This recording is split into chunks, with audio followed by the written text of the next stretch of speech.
চট্টগ্রামে সম্মিলিত সনাতনী জাগরণ জোটের মুখপাত্র চিন্ময় কৃষ্ণ দাস ব্রহ্মচারীর মুক্তির দাবিকে ঘিরে সংঘর্ষে সাইফুল ইসলাম আলিফ নামের এক আইনজীবী নিহতের প্রতিবাদে চট্টগ্রামে আদালত বর্জন কর্মসূচি পালন করছে আইনজীবীরা।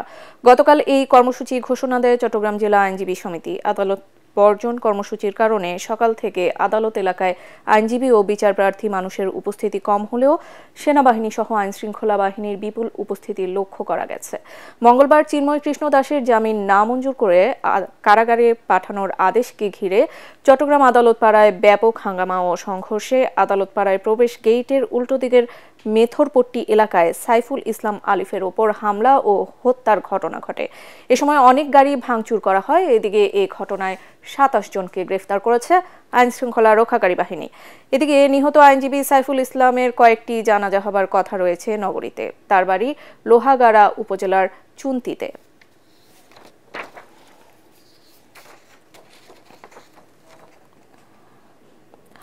দর্শক, এই মুহূর্তে চট্টগ্রাম আদালত প্রাঙ্গণে আছেন আমাদের প্রতিনিধি আবুল হাসনাত। আমরা সরাসরি যুক্ত হচ্ছি তার সাথে। হাসনাত, আজ চট্টগ্রামের পরিস্থিতি কেমন? আদালত পাড়ায় আইনজীবীদের কর্মবিরতি কি চলছে? জি সাফি, আমি এই মুহূর্তে দাঁড়িয়ে আছি চট্টগ্রাম আদালত ভবনের চিফ মেট্রোপলিটন ম্যাজিস্ট্রেট আদালত এলাকায়।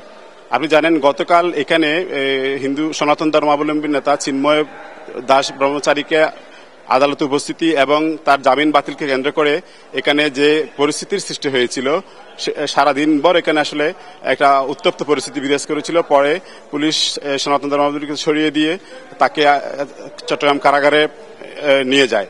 এরপর চট্টগ্রামে যে সহিংসতার ঘটনা ঘটে, সেখানে একজন আইনজীবী মারা যায় সাইফুল ইসলাম নামে।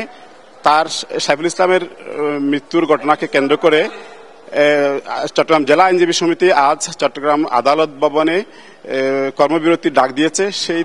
সেই কর্মসূচির আলোকে আজকে আমরা সকাল ৯টা থেকে এখানে যখন এসেছি তখন দেখছি যে আদালত ভবনের স্বাভাবিক চিত্র যেটা দেখা যায়, যে এখানে প্রচুর আইনজীবী বিচার প্রার্থী তাকে সেরকম পরিস্থিতি এখন নেই। একদম আদালত ভবন শুনশান, নীরবতা আপনি দেখতে পাচ্ছেন।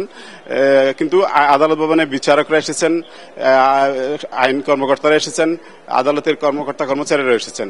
শুধু বিচার প্রার্থী এবং আইনজীবীরা নেই এবং আদালত এলাকা অনেকটা ফাঁকা। আপনি যেখানে দেখতে পাচ্ছেন এই এলাকাটিতে গতকাল শুনানি হয়েছিল, এই সময় এখানে প্রচুর জনসমাগম ছিল, আজকে যেটা নেই। আর আদালত ভবনে এর পরবর্তী আজকে সকাল 10টার পরে নিহত আইনজীবী সাইফুল ইসলাম এর একটা জানাজা হওয়ার কথা রয়েছে। আর 11টা একটি জানাজা হওয়ার কথা রয়েছে চট্টগ্রামের জমিয়তুল ফালা মসজিদ প্রাঙ্গণে। এরপর বিকেল 4টায় তার লাশ তার নিজ গ্রাম চুনতি এলাকায় নিয়ে সেখানে লাশ দাফনের কথা রয়েছে। সাফি, এই ছিল চট্টগ্রাম আদালত ভবন থেকে আমার কাছে সর্বশেষ পরিস্থিতি। হাসনাত, ধন্যবাদ আপনাকে আমাদের সাথে যুক্ত হবার জন্য।